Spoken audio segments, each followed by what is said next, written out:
Pozdrav drugari, danas pravimo jednu moju omiljenu kombinaciju sa piletinom. Sve što nam je potrebno je so, mešavina začina za piletinu, oko 100 grama kačkavalja, 2 veća bataka, pola pilećih grudi, kulena, jedna prazna flaša i mrežica za rolovanje. Uzimam jednu kesu i pileće grudi otvaram po sredini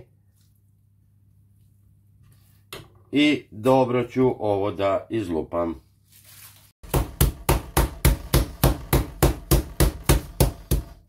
Evo ovako, uzimam mešavinu za piletinu, stavljam unutra, stavljam kačkavalj i stavljam kulen. I sve lepo urolujem.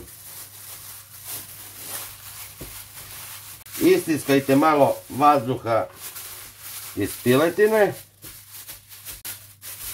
i sklonite negdje sa strane. I sada batak je isto tako dobro da izlupam. Evo ovako, i isto uzimam mešavinu za piletinu, ovaj začin.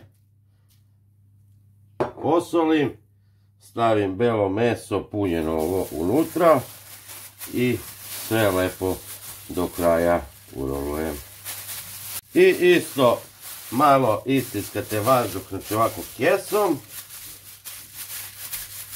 Uzmite onda flašu i ovako otprilike na sredinu i secite.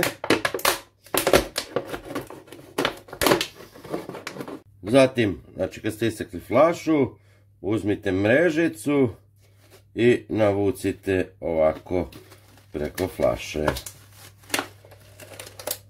Evo ovako da dođe do ruba mrežica, uzmite batak, ubacite u flašu, slobodno nagurajte da uđe. I onda samo povucite mrežicu da pređe ovako i vežite ovdje jedan čvor. Kad ste vezali čvor, znači okrenite flašu kontra i malo svucite još mrežicu ovako preko flaše.